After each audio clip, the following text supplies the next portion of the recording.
देखिए residential status का section बताएंगे क्या है, 5 to 9। पहला सेक्शन कौन सा है, section 6, determination of residential status of person. अब पर्सन कितने तरह के हैं, 7। सेक्शन 6 सबसेक्शन 1 में किसका रेजिडेंशियल स्टेटस है, इंडिविजुअल का। सेक्शन 6 सबसेक्शन 2 में किसका रेजिडेंशियल स्टेटस निकाल रहे हैं, HUF, firm, AOP oblique BOI. Section 6 subsection 3 में कंपनी। सेक्शन 6 सबसेक्शन 4 में local authority and artificial juridical person. 6(1) से 6(4) को क्या कहते हैं, बेसिक कंडीशन। या तो बेसिक कंडीशन सेटिस्फाई करेगा या नहीं करेगा। अगर बेसिक कंडीशन सेटिस्फाई कर गया तो रेजिडेंशियल स्टेटस क्या होगा, रेजिडेंट। अगर बेसिक कंडीशन नहीं सेटिस्फाई किया तो रेजिडेंशियल स्टेटस होगा नॉन रेजिडेंट। सेक्शन 6 सबसेक्शन 5 हम लोग को नहीं करना है। सेक्शन 6 सबसेक्शन 6 में किसका लिखा हुआ residential status, individual oblique HUF का, और इसको कहते क्या है, एडिशनल कंडीशन। अब या तो एडिशनल कंडीशन सेटिस्फाई करेगा या नहीं करेगा। अगर सेटिस्फाई किया तो R-OR resident and ordinarily resident. R किस लिए लिखा, क्योंकि बेसिक कंडीशन सेटिस्फाई हो रहा है। OR किस लिए लिखा, क्योंकि एडिशनल कंडीशन सेटिस्फाई हो रहा है। अगर एडिशनल कंडीशन नहीं सेटिस्फाई करता है तो R-NOR। R किस लिए लिखा, क्योंकि बेसिक कंडीशन सेटिस्फाई हो रहा है। NOR किस लिए लिखा, क्योंकि एडिशनल कंडीशन सेटिस्फाई नहीं हो रहा है। अब सबसे पहले रेजिडेंशियल स्टेटस किसका निकालेंगे, इंडिविजुअल का। इंडिविजुअल का रेजिडेंशियल स्टेटस किस सेक्शन में है, section 6 subsection 1 and section 6 subsection 6। ऊपर वाले टेबल से पता लग रहा है हमें। अब सेक्शन 6 सबसेक्शन 1 में क्या है, basic condition. If an individual is present in India, A, for period or periods of at least 182 days in the relevant previous year, or B, for at least 60 days in the relevant previous year and at least 365 days in last 4 years immediately preceding the relevant previous year। A और B लिखा हुआ है, तो कोई भी एक condition satisfy कर जाएगा, क्या होगा, रेजिडेंट इन इंडिया। अगर ए भी नहीं सेटिस्फाई करता है और बी भी नहीं सेटिस्फाई करता है तो रेजिडेंशियल स्टेटस क्या होगा, नॉन रेजिडेंट इन इंडिया। बताइए, अगर ए कंडीशन सेटिस्फाई कर जाता है तो क्या आप बी चेक करेंगे, नहीं। बी आप कब चेक करते हैं, जब ए सेटिस्फाई नहीं करता है। अगर 60 डेज का कंडीशन सेटिस्फाई कर गया तो आपको कौन सा कंडीशन चेक करना कंपलसरी है, 365 डेज इन लास्ट 4 years। हमने आपको बताया था कि 60 डेज का कंडीशन एप्लीकेबल नहीं होता है अगर वो एक्सेप्शन में फॉल करता है। एक्सेप्शन पढ़ रहे हैं, एक्सेप्शन चेक ओनली 182 डेज।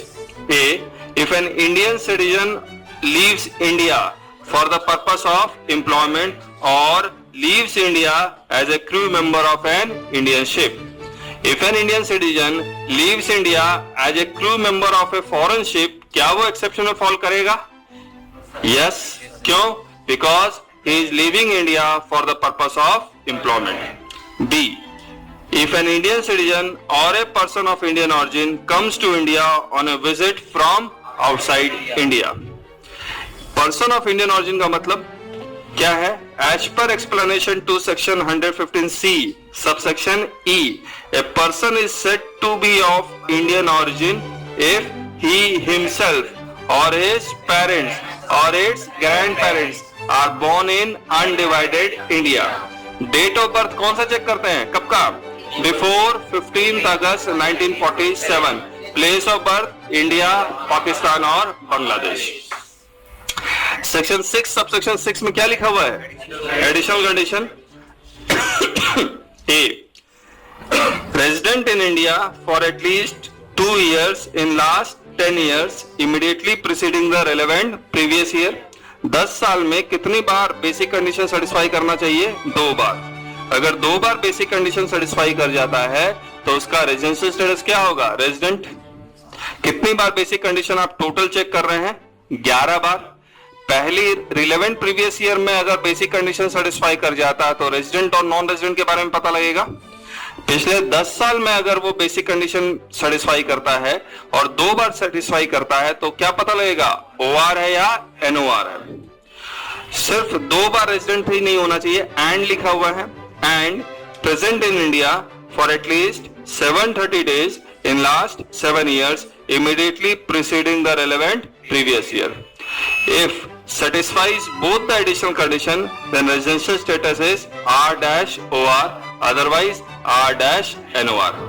बताइए, अगर एडिशनल कंडीशन ए सेटिस्फाई कर जाता है तो बी चेक करना पड़ेगा, कंपलसरी है क्योंकि एंड है. अदर पर्सन, सेक्शन 6 सबसेक्शन 2 में किसका रेजिडेंशियल स्टेटस निकाल रहे हैं? HUF, firm, AOP, BOI. और सेक्शन 6 सबसेक्शन 4 में लोकल अथॉरिटी और आर्टिफिशियल जुरिडिकल पर्सन. हमने आपको बताया था section 6 subsection 2 is equal to section 6 subsection 4. जो कंडीशन सेक्शन 6 सबसेक्शन 2 में दिया हुआ है वो सेम कंडीशन सेक्शन 6 सबसेक्शन 4 में भी दिया हुआ है. Residential status of these person depends upon the control and management of the affairs of the business. Control and management means taking policy decisions. Now, if control and management of the affairs of the business is wholly or partially in India, then residential status is resident. If control and management of the affairs of the business is wholly outside India, then residential status is non-resident. Section 6 subsection 3 किसका residential status है? Residential status of A company. इसका भी residential status किसके ऊपर depend करेगा? Control and management of the affairs of the business. Now if the control and management of the affairs of the business is Holi in India तो resident है. If control and management of the affairs of the business is Holi और partially outside India तो non resident है. Note, residential status of Indian company is always resident in India, irrespective of control and management of the affairs of the business. यानी कि अगर Indian company है तो उसका control management India में हो तब भी रेजिडेंट है, होली आउटसाइड इंडिया हो तब भी रेजिडेंट है. अब सेक्शन 5 क्या है? Incidence of tax. ना 2 basis of taxation. Number 1 source basis, number 2 resident basis. कितने तरह के रेजिडेंशियल स्टेटस? R-OR, R-NOR और NR. Number 1 income which accrues or arises in India. Indian income है, सोर्स बेसिस पे हर कोई टैक्स देगा तो taxable taxable taxable. Income which accrues or arises outside India, foreign income है तो किस बेसिस पे टैक्स लगेगा? रेजिडेंट बेसिस पे तो R-OR टैक्सेबल. एक्सेप्शन बनाया गया है R-NOR का और नॉट टैक्सेबल लिखा हुआ है. लेकिन अगर वो बिजनेस इनकम कमा रहा है तो taxable if business is controlled from India. अगर वो प्रोफेशनल इनकम कमा रहा है तो profession is setup in India तो टैक्सेबल हो जाएगा. बाकी बिजनेस इनकम नहीं है, प्रोफेशनल इनकम नहीं है, इंटरेस्ट है, डिविडेंड है, रॉयल्टी है, ये सब इंडिया में तभी टैक्सेबल होगा if this income is received in India. तो taxable if any income is received in India. Non resident foreign income के ऊपर इंडिया में टैक्स नहीं देता है, लेकिन वो कब देगा? If the income is received in India. Now what is Indian income? When it is said that income is deemed to accrue or arise in India. किस सेक्शन में है? Section 9 subsection 1. इसके 7 पार्ट है. Number 1 income from business connection. Now income from business connection का मतलब क्या बताया था? बिजनेस कहां कर रहा है वो? Outside India. उसका कोई एक्टिविटी कहां हो रहा है? इंडिया में हो रहा है. It means there is a business connection.